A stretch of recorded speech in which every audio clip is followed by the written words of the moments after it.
Ehtiyot bo'ling. Beshiklar ochiladi. Beshik ichida esa bugun yana men. Hay sendon bağım bolam, mani toy chog'im bolam.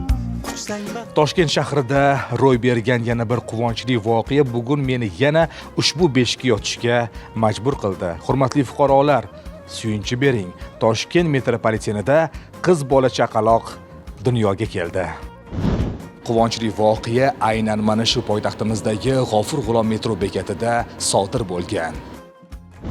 Biz aynan chaqaloqni sog'lom dunyoga kelishida o'z hissasini qo'shgan metropoliten xodimasini izlab topdik. Hozir ulardan eksklyuziv intervyu olishga harakat qilamiz.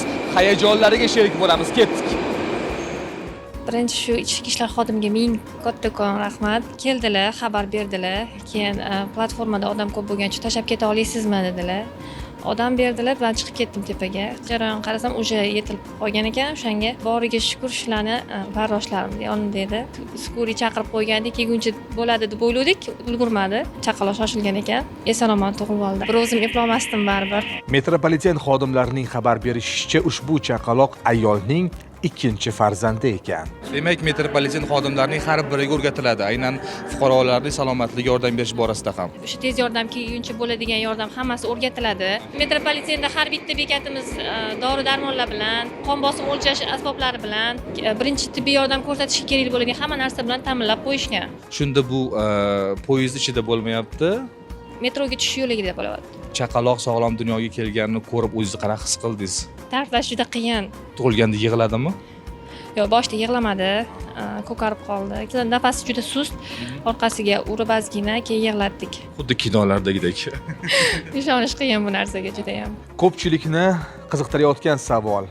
Metroda tug'ilgan chaqaloq endi bir umr Toshkent metropolitenidan bepul foydalanadimi? Toshkent metropoliteni davlat unitar korxonasi xodimlarining ma'lum qilishicha, metroda tug'ilgan bola hamda uning onasiga oltin karta taqdim etilibdi. Endi ular bir umr metrodan bepul foydalanishar ekan. Saltanat va Nargiz opa, birinchi o'rinda sizlarga kattakon rahmat. Sizlar bo'lmaganlarda, yonimda bo'lmaganlarda bu jarayondan o'ta olmasdim. Bilim bergan ustozlarimga, menga shunaqa ilm berishga imkoniyat berib qo'ygan o'sha metropoliten boshlig'iga, o'zimni o'sha stansiya boshliqlarimga rahmat kattakon.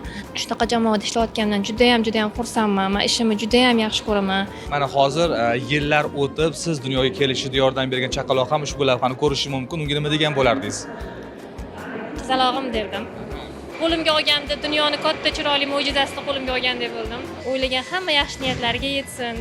Chaqaloqning otasi ham rahmat dedilar. Sizdek fidoyi xodimlar, o'z sohasida yetuk mutaxassis bo'lgan xodimlar ko'paysin. Sizga rahmat, chaqaloqni sog'lom dunyoga kelishida o'z hissangizni qo'shganingiz uchun.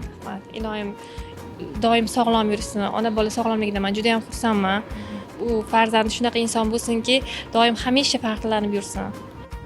Chaqaloqni sog'lom dunyoga kelishida o'z hissasini qo'shgan metropoliten hamda ichki ishlar xodimlariga minnatdorlik bildiramiz. Yangi dunyoga kelgan chaqaloq kelajakda yurtimiz ravnaqiga munosib hissa qo'shadigan, ota-onasiga rahmatlar eshittiradigan farzand bo'lsin.